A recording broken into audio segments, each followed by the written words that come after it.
Sevgili dostlar, bugün Ataşehir Bit Pazarı'ndayım. Kapalı pazar yerindeyim. Böyle gayet geniş bir alan, üzeri kapalı. Yeni ürünler de var, eski ürünler de var, nostaljik ürünler de var, antika ürünler de var. Birçok ürün var. Kendi ilgi alanınıza göre olta malzemeleri, el aletleri, dikiş nakışla alakalı ürünler, kıyafetler, birçok ürün mevcut.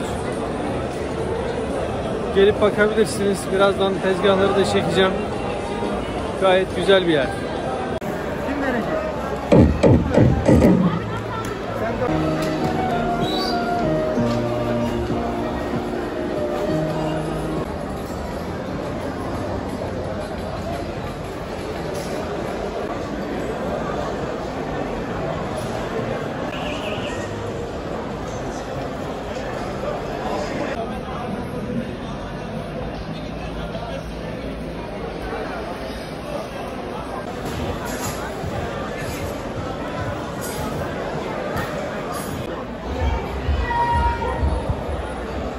Albaslar da kapanıyor.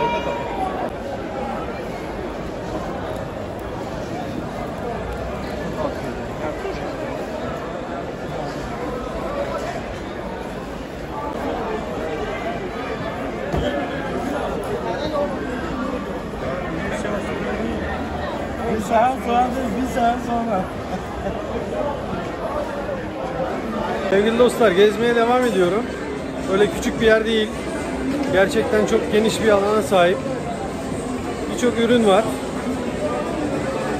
İlgi alanınıza göre çok fazla ürün var. Sevgili dostlar, Ataşehir Belediyesi Barbaros Kapalı Pazar yerindeyim. Yani bir nevi bit pazarı. İçeriği gezdik. Gayet geniş, gayet farklı ürünler var. Herkesin ilgi alanına göre farklı değişik ürünler var. İçeriden çekimlerime devam edeceğim. Şimdilik hoşça kalın.